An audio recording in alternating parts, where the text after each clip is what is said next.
We're sitting with Tim O'Brien, the owner of O'Brien Communication, based in Pittsburgh. He has over 25 years of corporate communication experience, including senior posts in communication and investor relations with Ketchum Public Relations. And he's agreed to share some of his experiences and thoughts with us today. So welcome, thank you. Thank you, it's good to be here. Good. Let's start by talking about how you got started in public relations. I didn't take a public relations course in college. I went to Duquesne University and I wanted to be a journalism major, a pure journalism major. So my goal was to get into broadcasting, radio and television. So while I was in college, I was fortunate enough to start working at some local radio stations. That led to a job at KDKA where I worked as a producer and a writer through college and after college. While I was at KDKA, then I was exposed to public relations, advertising. I handled a number of things when I was at KDK, one of them being I produced radio commercials and I produced some television. And an ad agency hired me to do copywriting. So I was an advertising copywriter right out of KDK. And I didn't like that. I didn't know for sure whether I would stick with it or not, but I knew I didn't like it at first. So as most people do in their early 20s, you try to find out what's best for you. So I worked at a couple of smaller ad agencies, and I worked as a copywriter and also as a client service person. But what I missed from my days as a producer and a news writer at KDKA was the news. So I ended up taking a job in 1985 with a local PR firm in Pittsburgh. I did some work there that was noticed by some other people in town and in the field. And I ended up in 1987 starting with Ketchum. So I worked for 10 years with Ketchum, and while I was at Ketchum, it was all public relations. It was all corporate public relations. And even more specific than that, a lot of it, I would say by the end, the majority of it was crisis communications. So I worked with some big companies across the country. Ketchum had a national client base. The crisis communications group was spread across all the offices, but wherever the crisis was, you went to that crisis. So for a good bit of time while I was at Ketchum, I traveled to different parts of the country working with companies. Also, I worked with a lot of clients in the Western Pennsylvania region as well. And for the sake of career, when you work in a PR firm, you not only work for clients, but you work for the agency. So you do all the administrative things that maybe in another company, they have special departments for that. So while I was at Ketchum, I was in charge of hiring all the interns, all of the entry-level people. I had teams that I managed. We had responsibilities to market the agency, so I also not only worked to market the Pittsburgh office, but I was the ghostwriter and the administrator of the visibility program for Ketchum senior executives. So I worked with the chairman and the CEO of Ketchum Public Relations, and at that time we were self-owned. We were an independent agency. It was Ketchum Communications based in Pittsburgh, which owned Ketchum Public Relations. So I worked with the chairman and the CEO of the larger company, doing ghostwriting and a lot of other things. So that experience, I worked there for 10 years and I probably got 20 years experience in that time, literally in the number of hours I spent working. And after Ketchum, I went to work at a publicly traded firm, Tollgrade, a telecommunications equipment company. I went there at a good time. It was right before the dot-com bubble, before it even happened, let alone burst. And we had 50 employees, 37 million in revenue when I started there in 1997. By the time I left in 2001, we had 114 million in revenue and 400 employees. And our stock was extremely visible on the market. So those were a good 4 years. At that point, I decided to start my own agency in 2001, my own solo practice. It's a dream I had long before I ever went to Tollgrade. I had the opportunity to do that in 2001, so that's what I did. So my business, O'Brien Communications, has been in business since June of 2001. My focus is similar to what it's always been, corporate communications. I do some crisis communications, but it's the full range of corporate communications, which means anything that affects the corporate aspects of the company. So if you were to just look at a company and say, we have a corporate communications department, that would be the niche in the service group that I would work within. And so I'm an extension of that department. Not so much marketing communications, though in some areas I do a lot of marketing. Professional services marketing falls within corporate communications. So I do some of that with accounting, wealth management, law firms, those types of firms. So that's a quick summary of where I've been through my work. Tell me about the transition from working for an organization to running and establishing and running your own agency. What's that experience been like? It's been great. I wouldn't trade it for the world. It's everything I hoped it would be and more.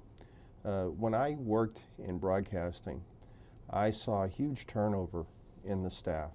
I saw, we called announcers talent, and I saw talent get fired for no good reason in my mind. I was in my early 20s and I didn't understand the economics or all the reasons people were let go.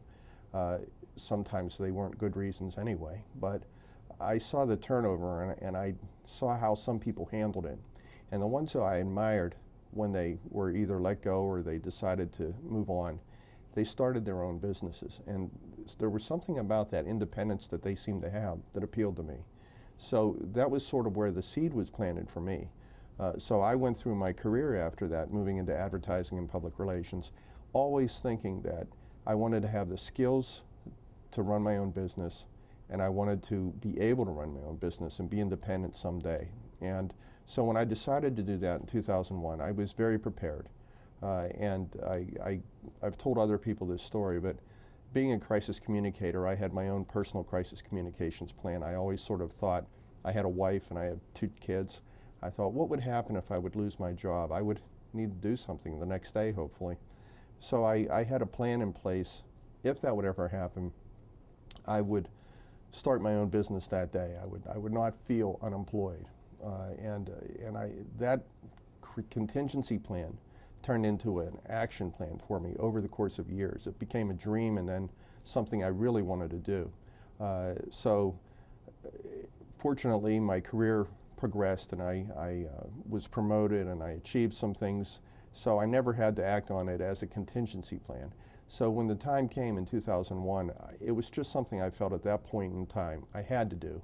And luckily I had the support of my wife, and she knew what I wanted to do for a long time, so we agreed on it. I started my business, and it did as well as anybody told me it would do in the first 6 months. It takes time to start a business, but after the first year, I actually grew to the point where I had to decide, do I want this to become a larger agency where I hire staff, or do I want it to become a solo practice? And I decided to keep it as a solo practice where I would draw in contract employees as needed. So that's the business that I'm in. And I like it because I like the independence. Very good. So what is the biggest challenge that you faced during your career? The biggest challenge, I would say the biggest challenge would be work-life balance. As I mentioned, especially in my 20s and 30s, when I spent so many hours working in agencies, working for clients, working for the good of the agency, getting valuable experience. The price I paid for that experience was basically spending much more of my time at work than I did at home.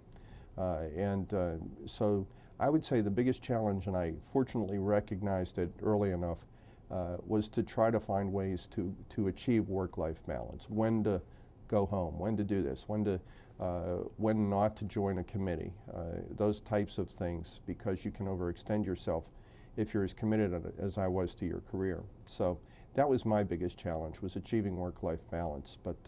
And even starting my own business was part of that. So even though I work more hours, or as many hours as I ever have, it's not the same type of hours that you put in. So I still am able to achieve some work-life balance this way. Good. Who would you say has had the most significant influence on your career, and why? I would say there's 2 people, both of them from Ketchum, that had the biggest influence. One would have been our president at Ketchum Communications. His name was Jerry Voros. He's still pretty active. He's retired. But Jerry Voros is a retired Marine, he was in the Korean War, and he was a really tough, he's everything that you think of when you think of an ex-Marine who fought in the Korean War. And he was our president, and he was very active in the community, and he was involved in any number of nonprofit organizations. And while some people do this for business reasons, you could always tell with Jerry that he did it for because he felt it was the right thing. Larry Werner was the director of the Pittsburgh office of Ketchum when I worked there. Larry was another person, same type of person as Jerry, two different personalities.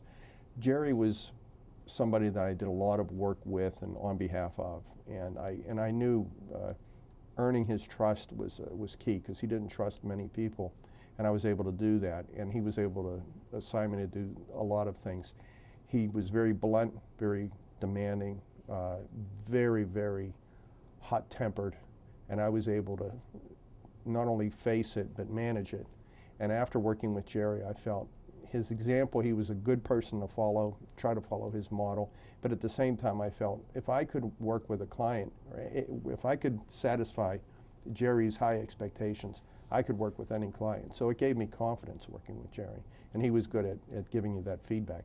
Larry was the director of the office. He and I worked together on many clients, and we worked in many situations.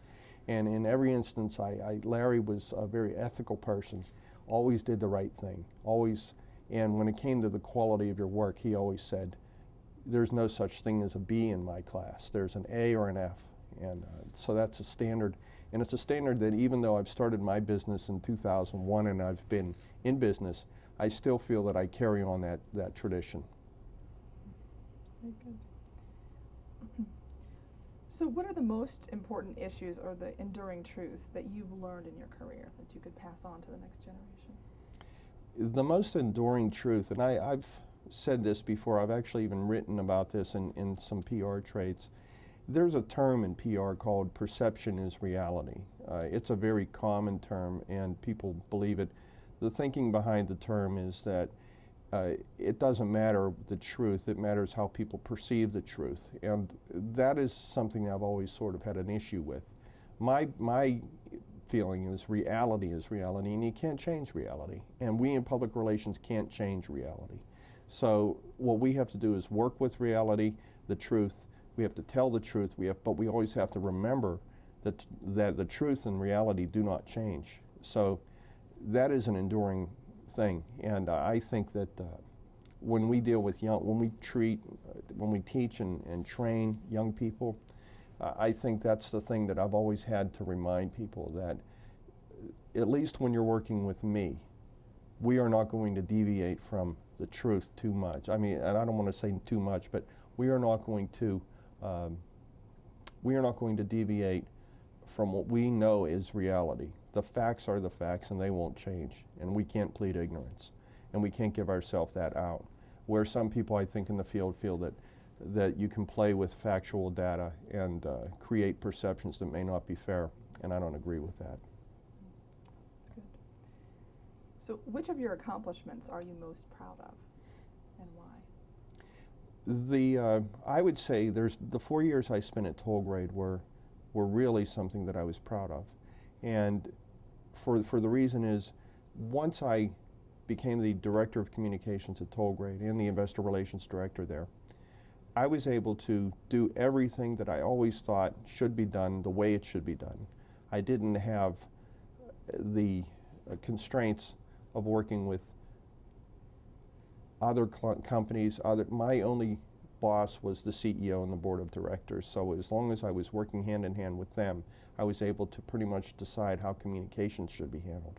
And so that feeling going in was a nice feeling, and it was rewarded over the course of time, because when I went to Tollgrade, there were things that I wanted to do from a public relations standpoint, from a marketing communication standpoint, from an investor relations standpoint, strategically and tactically, that I was able to do, and I had the freedom to do thanks to the CEO. He trusted me. There were times we had crises, and it was the same situation there, where he trusted me to put a plan together. I did. I convinced him and the board of directors how to do some communications. They agreed, and it all worked out for the best. And the results for the company was I was able to contribute, and I felt like I was a valuable contributor to the company's growth, to its rise in prominence in the stock market, and its rise in awareness in the business community and in the region. So I was very proud of the work I did there. And we also did some things that just had not so much to do with business, but again, the right thing. I started a program there called Toll Grade Cares, which formalized all the volunteer activities that the company did, and it encouraged volunteerism simply by funding softball teams for charity softball tournaments, or encouraging employees to get involved in things like the Habitat Days and those kinds of things. And it helped with the culture of the company. So it was not only a good thing to do for the company, it was good for the company's name, but it was also a morale builder for the employees. So what are the changes you've observed in the practice of public relations during your career? I would say the biggest change that I've noticed is journalistic integrity. And by that I mean 20 years ago when I was in public relations working for a client, there was a consistent behavior that the media followed when it came to covering people. And you knew that, and you knew that no matter who the client was or who the individual was, they were going to receive the same level of scrutiny on any issue. And that was so consistent that you knew that you would be proven right on your counsel to clients. So they would have to listen to your advice, whether they liked it or not, because they knew it was true, and there was a certain consistency, continuity to coverage that reflected that journalistic integrity. Things like objectivity, accountability, a real effort to be objective, or if not objective, to interpret the facts before them in a very responsible way, a very non-advocacy role. And I think that's what's changed by today. Today, what we used to call journalistic integrity is not the same. It's been replaced in many places by journalistic advocacy. And I've run into that a few times, and we can see it every day when we turn on the television or we read a newspaper or even visit some websites. And what's happened is you will have major media taking sides. When I was involved in a crisis situation one time, it was a 6-week-long period of volatile media coverage. And at one point, a very major national newspaper daily came to us, and he covered the story. He was a little bit more with the other side than the company that I was representing. Now, my role as an advocate is to advocate for my client, but it took me by surprise that a reporter seemed to be playing the role of the advocate for the other side. So after one of the meetings that we had with this reporter, I asked him, off the record, why do you take sides on stories like this? And he wasn't bashful about his response. He said, we look at the way the world is, and we think of the way it should be, and that's the way we report. And I always remember that in working with him and his publication after that.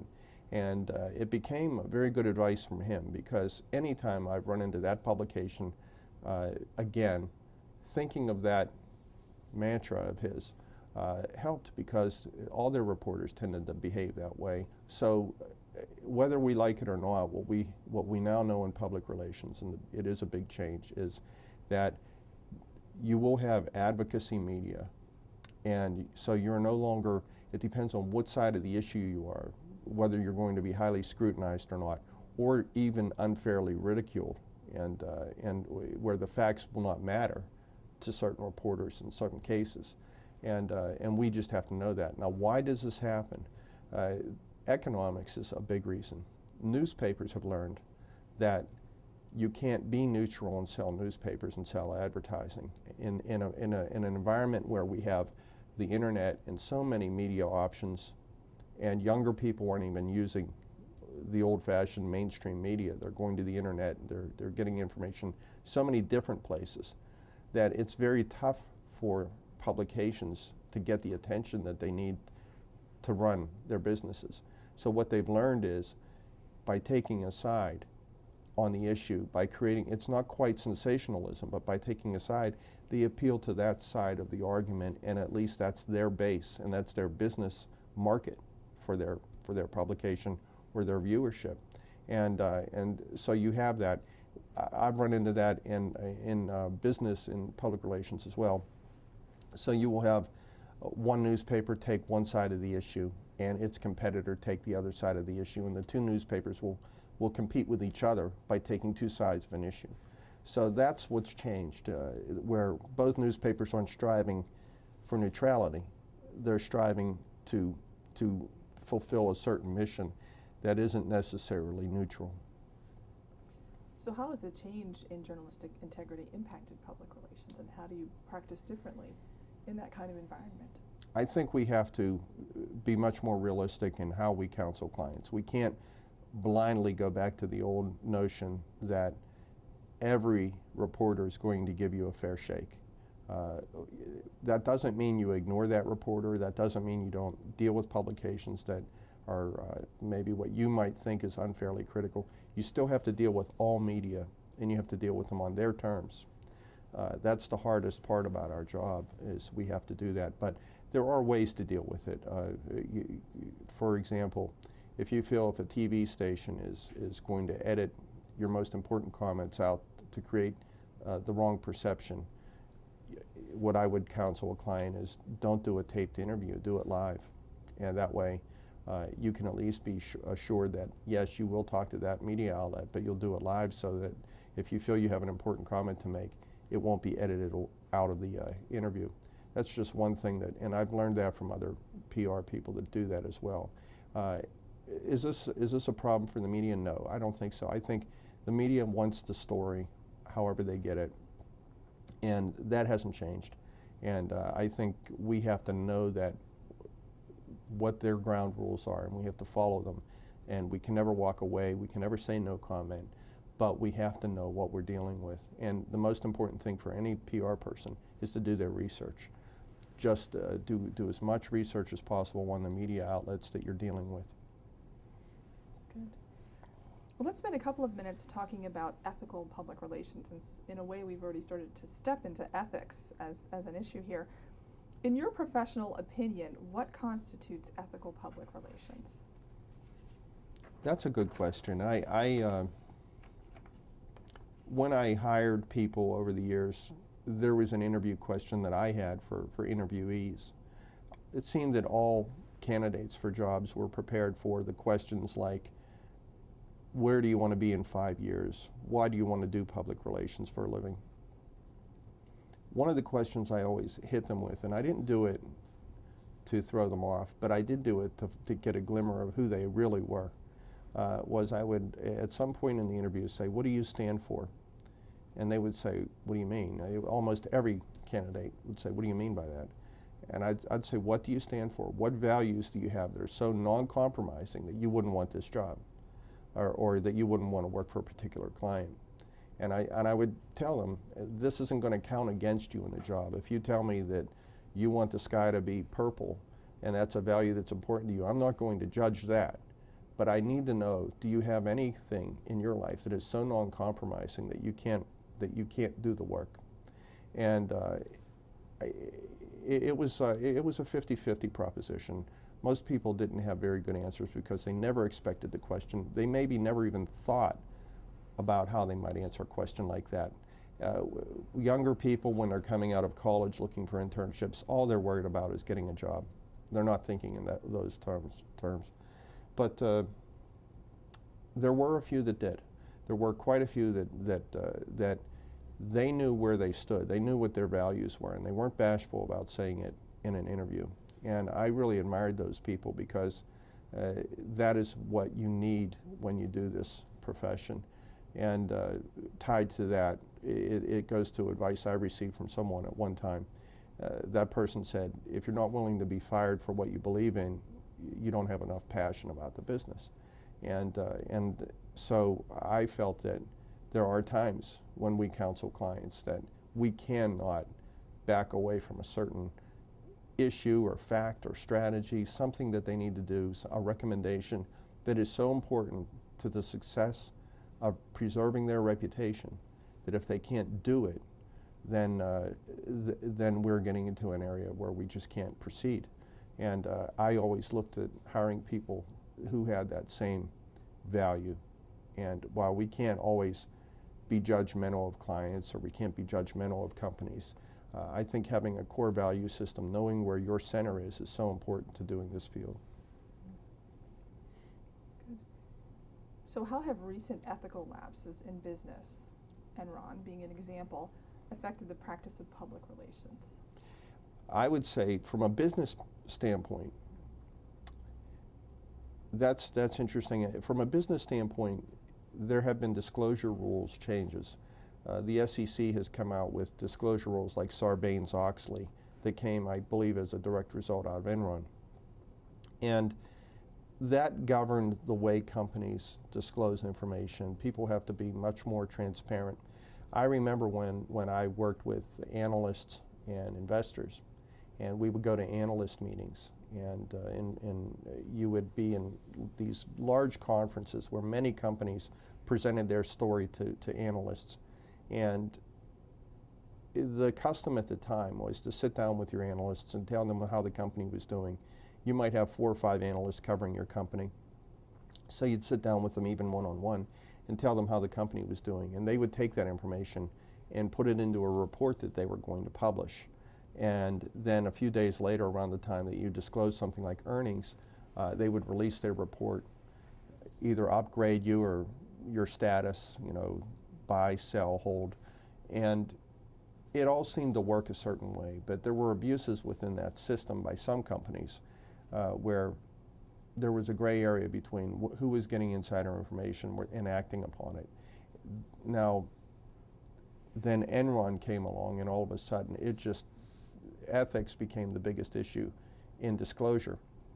And Sarbanes-Oxley changed all that. So now when a company talks to anybody, it has to do it evenly and fairly and openly. So analysts now get the information at the same time that the general public does.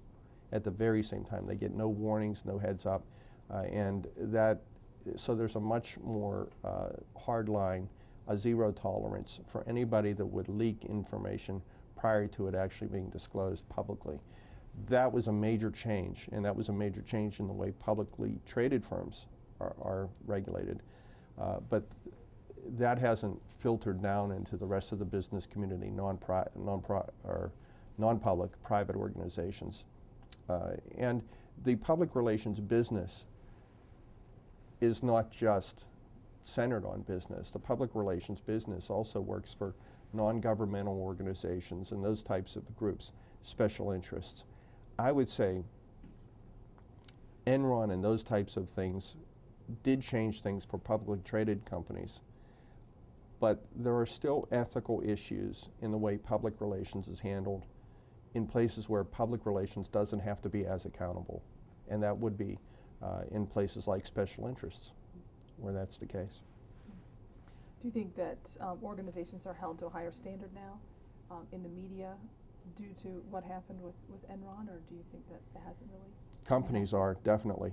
Publicly traded firms are held to a much higher standard than they used to be. It's just a whole different environment for business.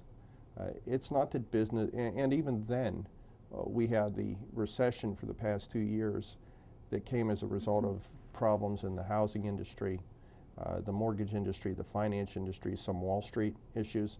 So Sarbanes-Oxley didn't solve everything. And after Enron, it's not like the whole business community totally became more transparent.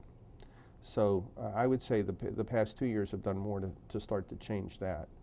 But at the same time, I think that the public relations business, it has to focus a little bit more on the rest of the public relations industry, the non-business related entities that we represent, because that's where I think that in the long run, as a profession, if we are going to have a consistent application of public relations ethics, we need to apply it not only for the publicly traded firms we represent, but also every firm we represent, including nonprofits, non-governmental organizations, agencies, and special interests. What do you see as the influences of the media on contemporary ethical decision making in public relations, and then we're going to move from that into new media. But maybe just starting with traditional media, what is their influence on the contemporary ethical decision making in public relations? I think that the explosion of information forces us to be forces our clients and our organizations to be more transparent. Yeah, that's where the scrutiny is now coming from.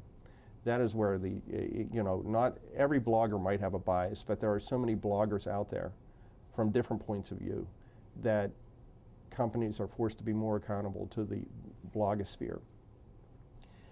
Blogs become content for social media, Facebook, Twitter. So a lot of times links go back to these various blogs, and some blogs are very influential this way. So I think that that the new media is really doing what the media has always done, and that's keep organizations accountable. It's just that there's so much clutter out there. No one new media outlet has so much power to dictate the fortunes of a single organization. So that sometimes is a double-edged sword for people that are targeted by people in the blogosphere, because there may not be enough pressure on a company to do things a certain way if only one blogger is following that story. But if momentum starts to kick in and 3 or 4 bloggers start to cover that company and it becomes viral on social media, eventually the mainstream media picks it up. And that's where a lot of stories are flowing now from into the mainstream media. They're coming from the new media. That's where they get their seeds planted and they grow into the larger media. But still, and one thing that hasn't changed, the mainstream, the old media, still has the most clout, still has the most power. So when they jump on a story, it becomes the story. A good example of that would have been last year when the National Enquirer covered John Edwards' affair. Nobody paid attention at first, but they pushed the story. They did some things the way old-fashioned investigative reporters would have done. They legitimized the story and proved that, yes, this is valid.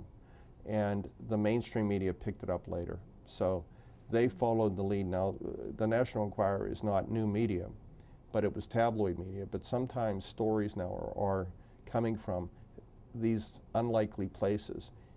But when they don't really develop momentum or even credibility until the mainstream media embraces the story.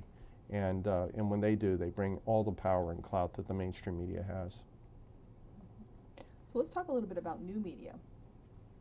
Has new media, including the internet and social media, made the public relations industry more or less ethical? And then following up on that a little bit, are journalists still the watchdogs of business? I would say that it's a mixed answer to that they've made public relations more or less ethical, but I believe I would lean towards more ethical, but not greatly. I would say that they made us more ethical for the same reasons I mentioned about anybody. There's so much out there in the new media. There's so much out there that you have to be accountable. You have to be transparent because there are just so many people covering you. At the same time, because companies and individuals have direct access to the new media, they can advance their own agendas without without very many checks and balances. And so an individual with an agenda can go online and start pushing that agenda with nobody filtering that. If the person involved with that is a public relations person, then I would say the new media hurts our ethics. So I think what we need to do within our profession is make sure that even if we're involved with new media, just because there aren't as many filters doesn't mean we don't have to have our own codes of ethics, our own guidelines that dictate how we behave no matter what kind of media it is, and no matter how many freedoms we have to gain access to that media. Do you think that the channels of communication that organizations are using, their own social media channels, do you think that these channels are creating more ethical communication, that organizations are being more ethical in their communication through these channels? Or do you think that it's the same kind of communication that you would see in your traditional media, like your news releases? I would say that, and this is a dividing line for me, I guess it's a theme in this interview, is there is a major difference between public relations for publicly traded firms and public relations for everybody else. Because I do think publicly traded firms are still continuing to follow those rules. It can actually be a hindrance to using new media because legal wants to sign off on every blog posting before it's posted. That takes time. It takes time for approvals, and it becomes a disincentive to really live the spirit of new media. So if something happens today in the news and the CEO wants to write about it, he might write about it this morning, want to put it on his blog, but legal wants to review it, and they're overburdened with other legal work that it doesn't get approved for 2 or 3 days. All of a sudden, that blog post loses its timeliness. Now, the CEO might be able to accelerate that a little bit with his position, but it doesn't matter. In a corporation, there are approval processes and filters prior to anything being disclosed publicly, new media or otherwise. So that kind of slows things down, but it also makes sure that everything is being done responsibly. I think more and more companies are embracing new media. They're starting to use blogs. They're starting to use social media. Legal departments are learning to be more flexible.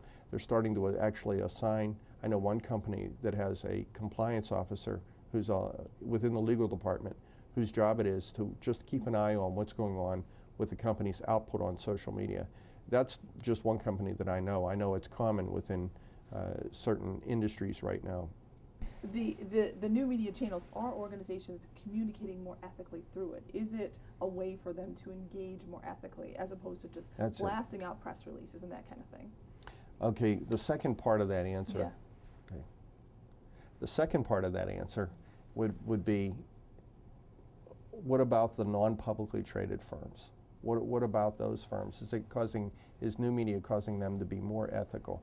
And I would say, generally, no. Because there are fewer filters, there are fewer barriers to putting something into the public domain. And if you're not being held to the same regulatory scrutiny that publicly traded firms are, and you have direct access to the public, people will act upon that. And if their only concern then is that they may get sued for it, that might be the only limitation on what they might do online. So we in public relations, if we're involved with new media with non-public firms, then it's up to us. We have to be that filter. We have to be the responsible party that makes sure that everything is being done as ethically as possible. And by that, I mean we have to make sure that that people are not violating copyrights or trademarks.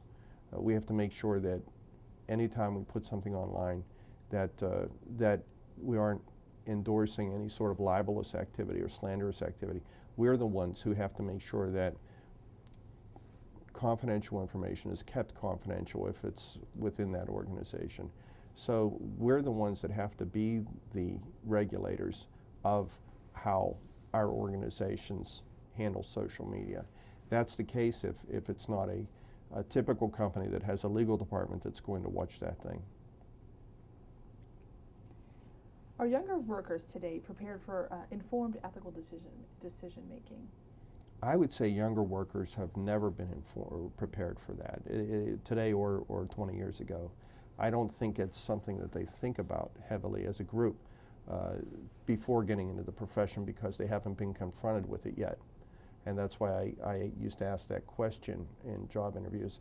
Most people who are younger, they go to college. If they're fortunate enough to study ethics in college, they might have contemplated it. But if they haven't studied it, if their studies have been focused on marketing communications and even things like crisis and issues management is being taught more in college, why would they think of the ethical application of public relations before getting into the field? What ends up happening though is once they get into the field, they do, just because of the way life is, sooner or later have to deal with, is this the right thing to do or not? You know, ethical questions. So I think most people don't before they get into the field, but when they do, they have to. Now, it goes back to that perception is reality thing. One of the things that goes along with that thing, reality is reality. you cannot accept information on face value. This is something that I've told almost every younger PR professional at some point early in their career, is we cannot accept information on face value. There are people that do it throughout their careers, but I don't think we should. And what that means is, just because we're paid by an organization to either build their reputation, create a positive image for them, help them sell products, that doesn't mean that everything that we are told is true or right. So what we can't do is just accept information on face value. So if a company says we are the leader in this product line in Europe, and they want us to put that in a press release, the question we have to ask ourselves is that true? And how do we know it's true? Now, there's a certain amount of information that we can get directly from within our companies or from our clients that we can accept, but it has been verified and it has to be used. But we have to be mindful that our credibility is the most important thing we have when we communicate for our companies. So what I used to say to young people is, if you accept a lie, you will tell a lie. And if you tell a lie, it will hurt you, and it will hurt your organization, and it will hurt your client. So that's the progression if you accept a lie. So, and sometimes it's not always intentionally deceiving. We get bad information just because people haven't checked it out or verified it. It's maybe, it could be numbers that just haven't been added up correctly. And if we just accept information as it is given to us and regurgitate it, then we're not doing what professional public relations people should do. And what I think we should be doing is, we need to be internal journalists. We need to test the information we get. We need to verify it. Sometimes we need to research it some more, even though some people expect us to take it on face value. Then we put it out, and we know that it's sound information. Let's talk about mentoring then. How important is mentoring of young people, and I guess even mid-career professionals? How important is that to fostering ethical decision-making in the workplace, in your opinion? I think mentoring is how we really develop as professionals, more than any other method of development. You have books people can read, you have all sorts of information out there, but mentoring is where people learn from the example of a accomplished professional, somebody that can teach them all the intangibles, all the things that aren't in textbooks, the things they don't teach you in public relations school. And a lot of it is ethical. Sometimes the ethic is a work ethic. Sometimes it's a true ethical issue. And other times mentoring is just, they call them the soft skills, but it's the important skills to doing well in the profession. Things like showing up early for meetings, little things like that. Things like when to ask questions, when not to ask questions, when to speak up, when to sit back. That's what a mentor teaches someone who's being mentored. And it's something that I've been involved with over the years, and it's something that I think is extremely important, because in fact, I would venture to guess that any accomplished professional can point to a great mentor they had at some point in their career. So if you want to be a great public relations person, it's a good idea to find a good mentor.